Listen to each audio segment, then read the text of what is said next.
started with the rain, not just a light drizzle, but a relentless hammering downpour that struck the windows with a force that made the glass shudder and drummed on the roof like 1,000 desperate fingers trying to claw their way inside. The sound was deafening, a continuous roar that filled the empty house, drowning out every other noise except the occasional groan of the wind as it lashed against the walls.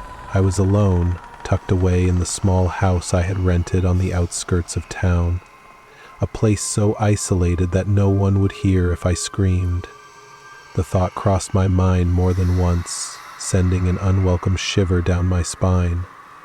The power had flickered a couple of times throughout the evening, the lights dimming before surging back to life, and I couldn't shake the feeling that soon they would go out completely, leaving me in the suffocating darkness. I kept my phone close, though I already knew the signal was weak out here. The loneliness of the place had seemed peaceful when I first moved in, but tonight it felt different, oppressive, wrong. I tried to ignore the gnawing unease building in my chest and forced myself to focus on the movie playing on my laptop, though I found myself glancing at the corners of the room more often than at the screen. Then came the tapping. It was faint at first, so quiet I might have missed it if not for the eerie stillness that had settled over the house.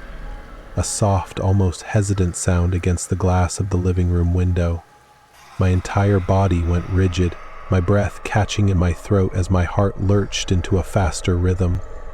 I stared at the window, willing myself to believe it was nothing more than the rain, just the wind pushing the branches of a tree against the glass. Just my imagination playing tricks on me. But then it happened again, slightly louder this time, more deliberate, like the rhythmic drumming of fingers. Tap, tap, tap. My skin prickled with the cold sting of fear as I turned my head slowly, every muscle in my body wound tight with apprehension. The window was nothing more than a black void, the rain blurring the outside world into a smear of gray and shadow. If someone or something was out there, I wouldn't be able to see them. A heavy breath left my lips, shaky and uneven as I forced myself to look away, to dismiss the feeling crawling up my spine. It was just my nerves, just the storm making the house feel emptier, darker, more sinister than it really was. And then the tapping stopped. The silence that followed was worse. For a long moment I sat there, unmoving, convincing myself that whatever I'd heard had been a trick of my mind, an overactive imagination fueled by the storm's relentless assault. I was starting to relax, my shoulders losing just a fraction of their tension, until the kitchen light flickered. My head snapped up just in time to see the bulb dim to a dull glow before flaring back to life, casting long, distorted shadows against the walls. A chill crept through me, cold and invasive, settling in my bones. The power had been perfectly fine all day. Why now? My gut twisted with unease, a primal instinct warning me that something wasn't right. I forced myself to move, pushing up from the couch with slow, measured movements, my bare feet silent against the wooden floor as I made my way toward the kitchen. The overhead light buzzed softly, a weak, dying hum that filled the otherwise still air. I swallowed hard, forcing logic into my panicked thoughts. Faulty wiring, a surge from the storm. But before I could convince myself entirely, a sound came from above, a creak. Not from the kitchen, from upstairs. My stomach turned to ice. The sound was unmistakable, wood groaning under weight, something shifting above me. I hadn't been upstairs since moving in.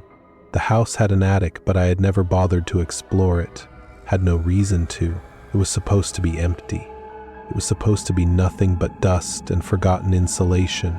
And yet, another creak followed, heavier this time, like deliberate movement. My breath hitched, my mind scrambling for rational explanations. But deep down, beneath every attempt at logic, I already knew. Something was up there. Something that shouldn't be. My fingers tightened around the nearest object I could use as a weapon, a heavy flashlight resting on the kitchen counter. The cold metal felt solid in my grasp, but it did little to slow my racing heart. Forcing myself forward, I moved toward the staircase, my every step echoing through the silent house, each creak of the floorboards making my pulse jump. The storm raged outside, wind howling through the trees, rain lashing against the walls like it was trying to get in.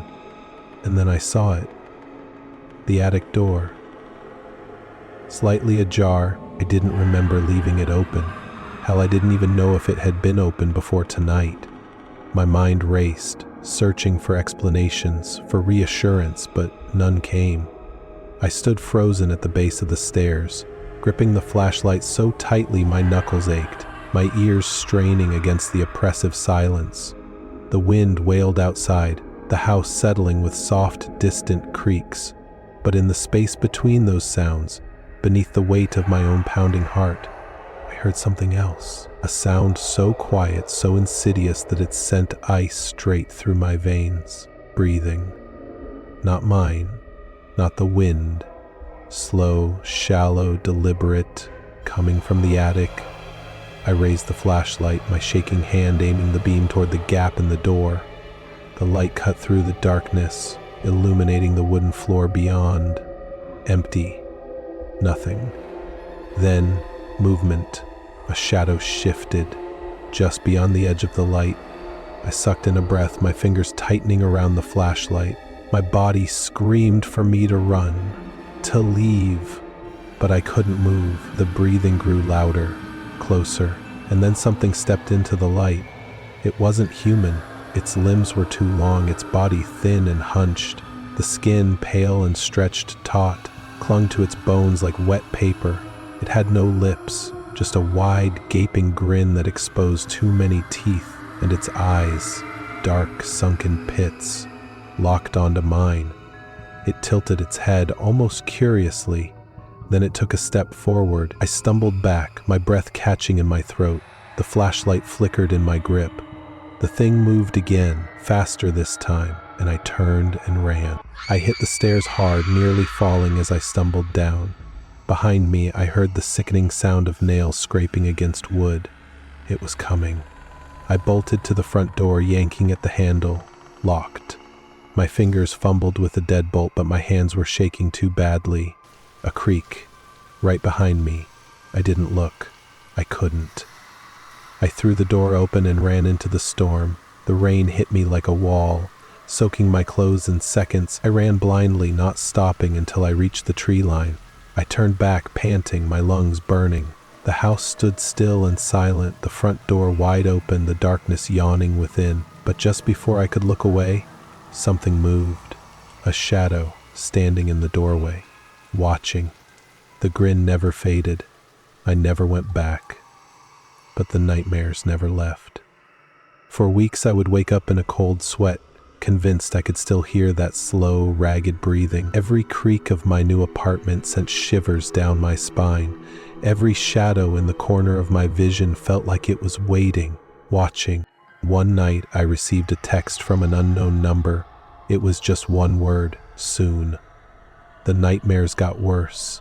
I barely slept, jumping at every sound. Then, last night, I heard something new. A familiar sound, a slow, deliberate tapping on my window. I live on the 3rd floor. I closed my curtains and tried to tell myself I imagined it. But then my phone vibrated again. Another message. I'm here.